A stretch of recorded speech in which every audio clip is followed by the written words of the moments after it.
بسم اللہ الرحمن الرحیم۔ السلام علیکم۔ پارہ پنجم، سورۃ النساء، رکوع 19۔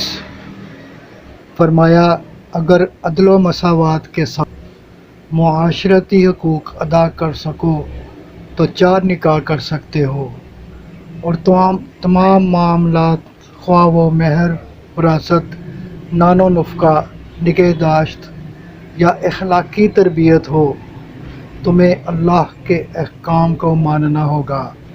اسی طرح یتیموں کے معاملے میں عدل و انصاف سے کام لو۔ زمین و آسمان میں سب کچھ اللہ ہی کا ہے اور وہی کارساز ہے۔ رکوع 20۔ انصاف پر قائم رہو اور ہمیشہ سچی گواہی دو، خواہ وہ تمہارے والدین یا قرابت داروں کے خلاف ہی کیوں نہ ہو۔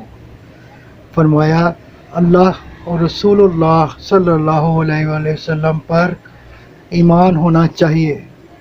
متزلزل یقین والے منافق ہرگز نہ بخشے جائیں گے۔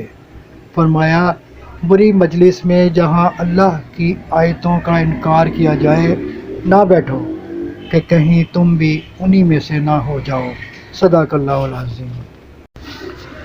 گزارش ہے کہ چینل کو سبسکرائب کیجئے، گھنٹی کے بٹن کو دبا دیجئے۔ اگر ویڈیو پسند آئے تو لائک اور شیئر بھی کر دیجئے۔ اگر آپ کے ذہن میں کوئی تجویز ہو تو کمنٹ باکس میں ضرور آگاہ کیجئے۔ دعا ہے کہ اللہ تعالیٰ آپ کو صحت و تندرستی والی لمبی زندگی عطا فرمائے۔ آمین آمین یا رب العالمین۔